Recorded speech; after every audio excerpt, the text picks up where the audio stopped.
Hey, welcome back to Reading the Bible Together. Pastor Matt, Pastor RJ again. Today, opening up John 11. I already know there's going to be too much for us to talk about just in the video. So to help us out, we're going to ask you to put some of your comments down below. What's going on in the text? What does it mean for you and your faith? And then what are you going to do today? Because goodness, we could talk for hours about John 11, just in the miracles that Jesus is doing. But RJ, take it away, and we'll get reading. Yeah, let's get going.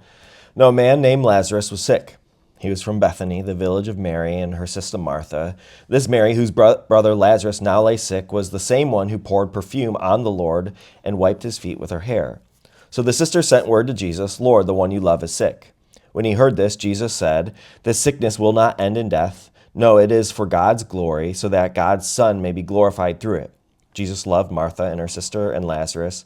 Yet when he heard that Lazarus was sick, he stayed where he was 2 more days. Then he said to his disciples, "Let us go back to Judea." "But Rabbi," they said, "a short while ago the Jews tried to stone you, and yet you are going back there?" Jesus answered, Are there not 12 hours of daylight? A man who walks by day will not stumble, for he sees by this world's light. It's when he walks by night that he stumbles, for he has no light." After he had said this, he went on to tell them, "Our friend Lazarus has fallen asleep, but I'm going there to wake him up." His disciples replied, "Lord, if he sleeps, he'll get better." Jesus had been speaking of his death, but his disciples thought he meant natural sleep. So then he told them plainly, "Lazarus is dead, and for your sake I am glad I was not there, so that you may believe. But let us go to him." Then Thomas, called Didymus, said to the rest of the disciples, "Let us go, that we may die with him." Now, when Jesus came, he found that Lazarus had already been in the tomb 4 days. And Bethany was near Jerusalem, about 2 miles off. And many of the Jews who had come to Mary and Martha to console them concerning their brother. So when Martha heard that Jesus was coming, she went out and met him. But Mary remained seated in the house.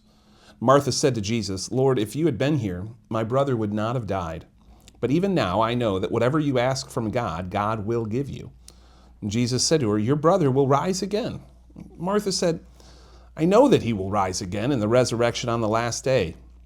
Jesus said to her, "I am the resurrection and the life. Whoever believes in me, though he die, yet shall he live. And everyone who lives and believes in me shall never die. Do you believe this?"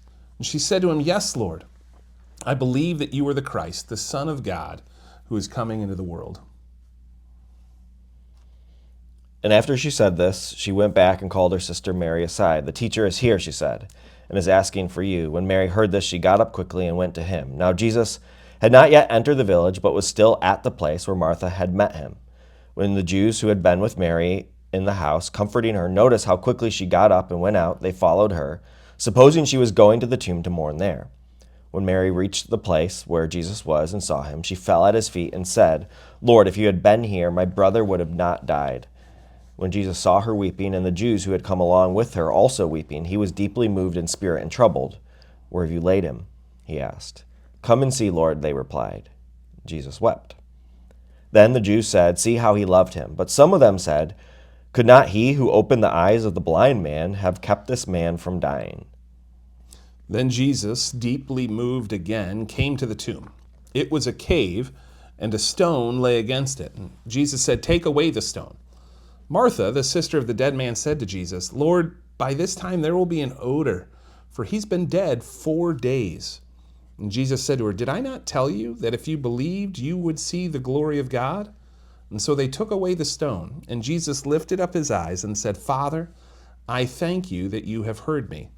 I know that you always hear me, but I said this on account of the people standing around, that they may believe that you sent me." And when he had said these things, he cried out with a loud voice, "Lazarus, come out." The man who had died came out, his hands and feet bound with linen strips, and his face wrapped with a cloth. And so Jesus said to them, "Unbind him and let him go." Therefore many of the Jews who had come to visit Mary and had seen what Jesus did put their faith in him. But some of them went to the Pharisees and told them what Jesus had done. Then the chief priests and the Pharisees called a meeting of the Sanhedrin. "What are we accomplishing?" they asked. "Here is this man performing many miraculous signs. If we let him go on like this, everyone will believe in him, and then the Romans will come and take away both our place and our nation."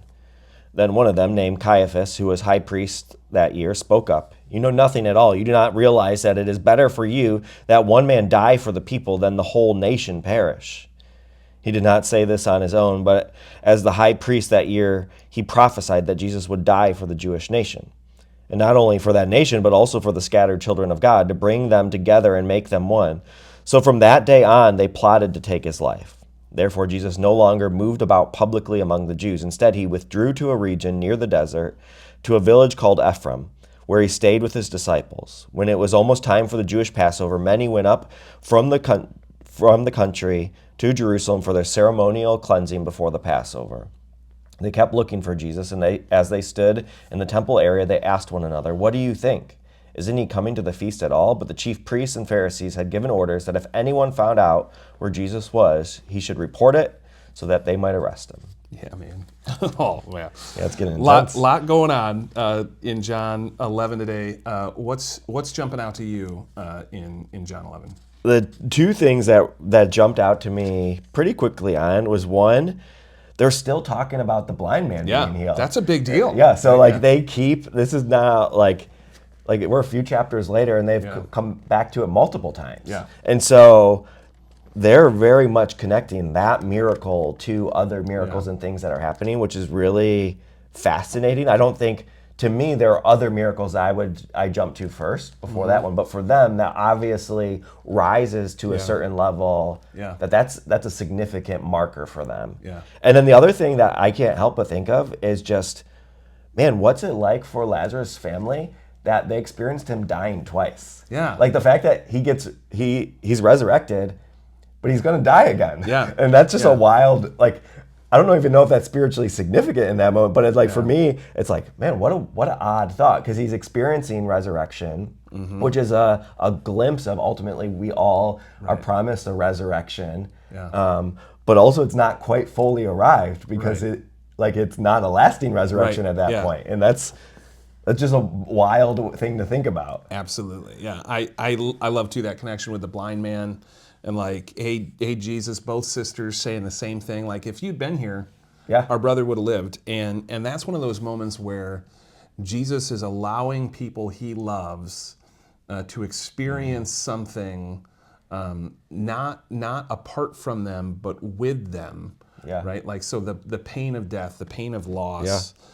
Jesus is allowing that to happen in a way that allows something greater to exist, right? If he had just healed Lazarus, that probably wouldn't have been noteworthy compared to the blind guy seeing again.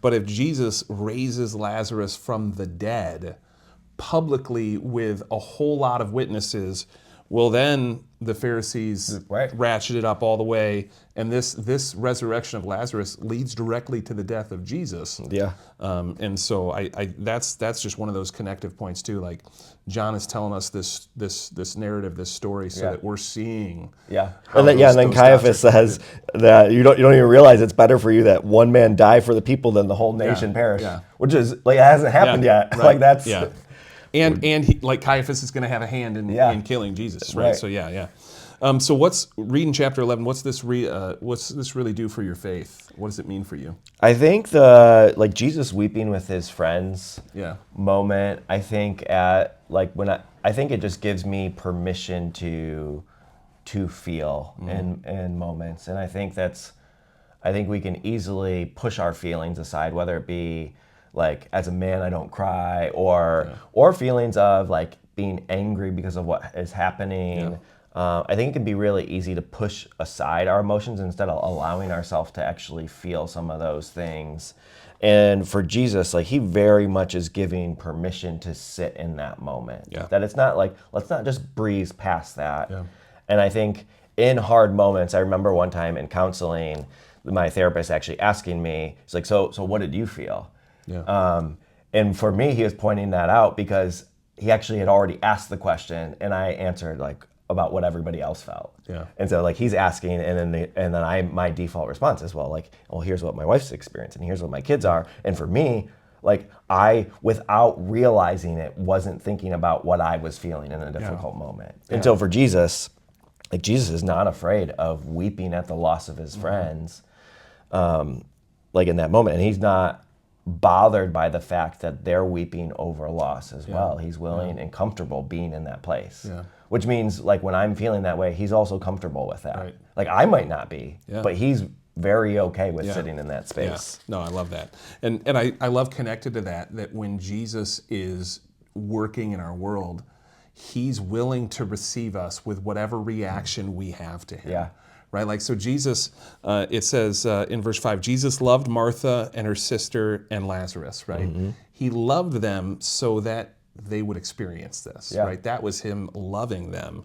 And he knew what they were going to say to him. He knew that they were going to say, hey, if you had been here, my brother would have lived. And so he was willing to receive their, condemnation, if you will. Yeah. Right? Like, what took you so long? We sent you word. Like, you weren't that far away. Yeah. Why did you wait? If you loved us, why don't you answer immediately the way that I want your answer to be? And I think that's one thing that gives me some encouragement too, that I can take my complaints to Jesus as well. Right? Hey, Lord, sometimes I know you're in control. I know everything is going according to your plan, but sometimes I think your plan sucks. Yeah. And I want it to be different. I want to make an edit. And so he's willing to listen to me. He's willing to hear me, and he's willing to weep, like you said, weep alongside me. Yeah. So I think that's a tremendous encouragement for my faith. RJ, what are you going to do today, having read John chapter 11? I think today it's just a matter of, like, I want to let Jesus know how I feel about some things. Yeah. And so there's some things that make me upset. Yeah. There's some things that, like, I want to complain about because I don't think that in a world that God's in control, if he should allow certain things to happen. And I think, like, that's what they were feeling. They didn't think that somebody like Jesus should let that happen. And there are plenty of things that I can look around and, like, God, like, that shouldn't be like that. Why haven't you done something? Why haven't you intervened?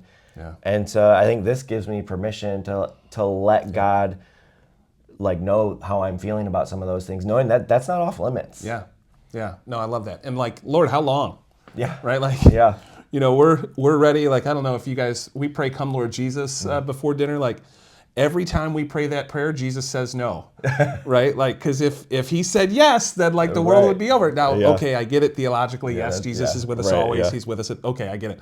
But, like, also, Jesus, what's taking so long? Yeah. And maybe that work that he's doing is still, he wants more people to be saved. I know all the right answers. Yeah. We could jump into the depths of that, but also just like, man, bring peace, bring love, and so maybe that prayer is I'm asking Jesus how long. Maybe I'm listening to him where he says back to me, well, how long are you not going to love and not going to be a peacemaker? So right, all that stuff's going on, I think, in John 11 today, but I'm super encouraged that Jesus is with them in the midst of it all, and he's with you and he's with me. So. We'd love to hear from you guys, though. Drop your comments down below. What sticks out to you in John 11? I know Pastor Joe preached about John 11 on Easter, so maybe there's something that he said that you have questions about. You can drop those down below, too, and we'll summon him to answer those. But RJ, thanks so much again for joining me. Have a great week.